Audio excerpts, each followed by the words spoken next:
Hi hello friends welcome back to our channel friends మనమైతే ఈ రోజున వచ్చేసి మన తెలంగాణ రైతులకైతే మరోసారి అయితే ప్రభుత్వం అయితే గుడ్ న్యూస్ అయితే చెప్పింది. ఆ గుడ్ న్యూస్ ఏంటంటే రైతులకైతే రైతు భరోసా డబ్బులు అయితే రైతుల ఖాతాలో అయితే జమ చేస్తామని చెప్పారు. సో దాంతోపాటు రైతు బంధు పైన కూడా అయితే మాట్లాడడం అయితే జరిగింది కాబట్టి నిన్న బడ్జెట్ సమావేశంలో. సో పూర్తి ఇన్ఫర్మేషన్ మీకైతే ఈ వీడియోలో అయితే చెప్తాను. ప్రతి ఒక్క రైతులకైతే రైతు భరోసా అయితే డబ్బులు అయితే జమ కాబోతున్నాయి. సో ఎప్పటి నుంచి జమ కాబోతున్నాయి, అలాగే ఎన్ని ఎకరాలు డబ్బులు ఇస్తారనేది పూర్తిగా మీకైతే అప్డేట్ అయితే ఇస్తాను. ఈరోజు అయితే రేపైతే మీకైతే పూర్తి ఇన్ఫర్మేషన్ ఈ వీడియోలో ఉంది. ఒక్కసారి మీరు ఏం చేస్తారంటే వీడియోని లాస్ట్ వరకు చూడండి. అలాగే నేను చెప్పే న్యూస్ ఏదైతే ఉందో ఫేక్ అయితే కాదు. ఎందుకంటే మనం ప్రతిదీ జెన్యూన్గా వెళ్తున్నాం కాబట్టి ఒక్కసారి మీరైతే చూడండి. చూసి మీరైతే కామెంట్ అయితే చేయండి. సో ఇప్పుడైతే మనమైతే వీడియో అయితే స్టార్ట్ చేద్దాం. వీడియో స్టార్ట్ చేసే ముందు చిన్న రిక్వెస్ట్ ఏంటంటే మన ఛానల్ని ఎవరైతే చూస్తున్నారో వాళ్ళందరూ ఒక్కసారి మన ఛానల్కి అయితే సపోర్ట్ చేయాలి కాబట్టి ప్రతి ఒక్కరు వీడియోని లైక్ చేయండి. అలాగే మన ఛానల్కి అయితే సబ్స్క్రైబ్ చేసి డైలీ అయితే ఫాలో అవ్వండి. మీ రైతు సోదరులు అయితే ఎవరైతే ఉంటారో వాళ్ళు కూడా షేర్ అయితే చేయండి. సో ఇప్పుడైతే లేట్ చేయకుండా వీడియో అయితే స్టార్ట్ అయితే చేద్దాం. సో నిన్న జరిగిన బడ్జెట్ సమావేశంలో మనకైతే ఉప మంత్రి గారు అయితే మాట్లాడడం అయితే జరిగింది కదా! సో వచ్చేసి ఏం మాట్లాడారంటే గత ప్రభుత్వం ఉన్నప్పుడైతే రైతులకైతే 10,000 అయితే ఇచ్చింది. మేము అలా కాకుండా మేము హామీ ఏదైతే ఇచ్చామో ఎకరానికి 15,000 పెట్టుబడి ఇస్తామని అదే విధంగా మేమైతే ఇస్తాం. కాకపోతే ఏందంటే గత ప్రభుత్వం చేసిన అన్యాయంగా మేమైతే అలా అయితే చెయ్యము. ఎందుకంటే ఎవరైతే రైతులు ఉంటారో వాళ్ళకి మాత్రమే మేమైతే రైతు భరోసా డబ్బులు గానీ ఇస్తామని చెప్పడం అయితే జరిగింది.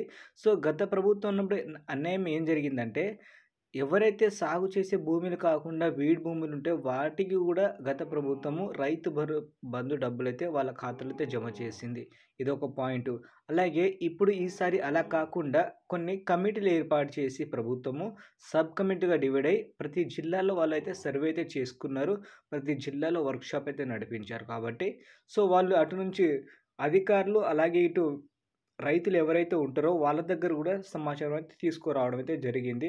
సో దాదాపు అయితే అన్ని జిల్లాలుగా సమాచారం అయిపోయింది. ఇప్పుడు జరగాల్సింది ఏందంటే రైతులకి రైతు భరోసా డబ్బులు ఎప్పుడు జమ చేస్తారని మీకు అందరికీ క్వెషన్ మార్క్ అయితే ఉంది.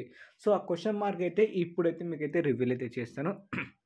ఏందంటే గత ప్రభుత్వం చాలా వరకైతే అన్యాయం చేసింది. 5 సంవత్సరాల్లో దాదాపు 84,000 కోట్లయితే ఖర్చయింది అమౌంట్ మనకి రైతులకి.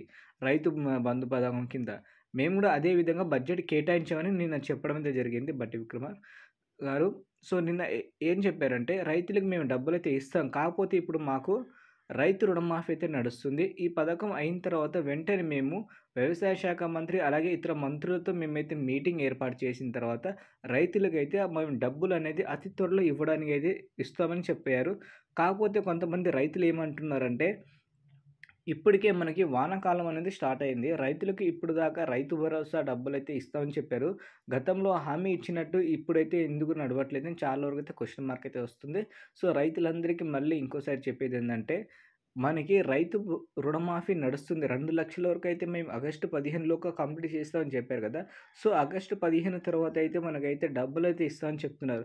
కాకపోతే మళ్ళీ ఇంకో మాట వ్యవసాయ శాఖ మంత్రి ఏం చెప్పారంటే అతి త్వరలో మేమైతే మీకైతే రైతుల ఖాతాలో వచ్చేసి రైతు భరోసా డబ్బులు ఏదైతే ఇచ్చామో హామీ ప్రకారం, అదే హామీ ప్రకారంగా మేమైతే వాళ్ళ ఖాతాలో అయితే జమ చేస్తామని చెప్పడం అయితే జరిగింది.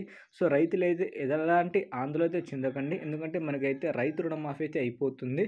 సో రైతు రుణమాఫీ అయిన తర్వాత రైతుల ఖాతాలో రైతు భరోసా డబ్బులు గానీ జమ చేయడం అయితే జరిగింది. సో రైతు బంధు పథకం మళ్ళీ అది ఎలా అంటే అదే పేరు మార్చి దీంట్లో అయితే తీసుకురావడం అయితే జరిగింది. కాకపోతే దాంట్లో 5,000 ఇచ్చారు.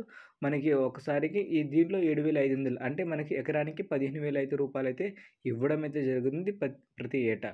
సో రైతులకైతే ఇదైతే క్లారిటీ. అలాగే రైతు రుణమాఫీ వచ్చేసి అతి త్వరలో అయితే మనకైతే 2,00,000 అయిపోతాయి. దాదాపు 1,50,000 రుణమాఫీ వచ్చేసి ఈ నెల 31 తారీఖున అయితే చేయడం అయితే జరుగుతుంది. సో ప్రతి ఒక్క రైతులకైతే ఈ నెల 31 తారీఖున 1,50,000 రూపాయల రుణమాఫీ అయితే అయిపోతుంది. సో ఇది మాత్రం గుర్తుపెట్టుకోండి. అలాగే మీకు రైతు రుణమాఫీ గురించి ఏదైనా సమస్య ఉంటే మాత్రం వీడియో కింద కామెంట్ అయితే చేయండి. అలాగే రైతు భరోసా సంబంధించిన ఏదైనా అప్డేట్ ఉంటే మాత్రం ఏదైనా కావాలనుకుంటే మీరైతే మన ఛానల్‌కి అయితే సబ్స్క్రైబ్ చేసి లైక్ అండ్ షేర్ అయితే చేయండి వీడియోని. ప్రతి ఒక్కరు లైక్ చేస్తే మనకైతే సపోర్ట్‌గా ఉంటది కాబట్టి సో మీరైతే ప్రతి ఒక్కరు వీడియోని లైక్ చేసి మన ఛానల్ ఛానల్‌కి అయితే సపోర్ట్ చేయండి. అలాగే కేంద్రం నుంచి రైతులకైతే మంచిగా ఇంకో పథకం అయితే వచ్చింది. 5 ఎకరాల లోపు ఉన్న ఎవరైతే మనకి పీఎం కిసాన్ పొందుతున్నారో వాళ్ళ గురించి ఇంకో పథకం అయితే వచ్చింది. ఆ పథకం గురించి అయితే మనం నెక్స్ట్ వీడియోలో అయితే డిస్కస్ చేసుకుందాం. సో వీడియో నచ్చితే లైక్ చేయండి. అలాగే మన ఛానల్‌కి అయితే మీరైతే డైలీ అయితే ఫాలో అవ్వండి. వీడియో నచ్చితే లైక్ కంపల్సరీ చేసి మనకైతే సపోర్ట్ చేయాలి కాబట్టి వీడియోని ప్రతి ఒక్కరు లైక్ చేయండి ఫ్రెండ్స్. ఓకేనా? Thank you for watching friends. జై హింద్.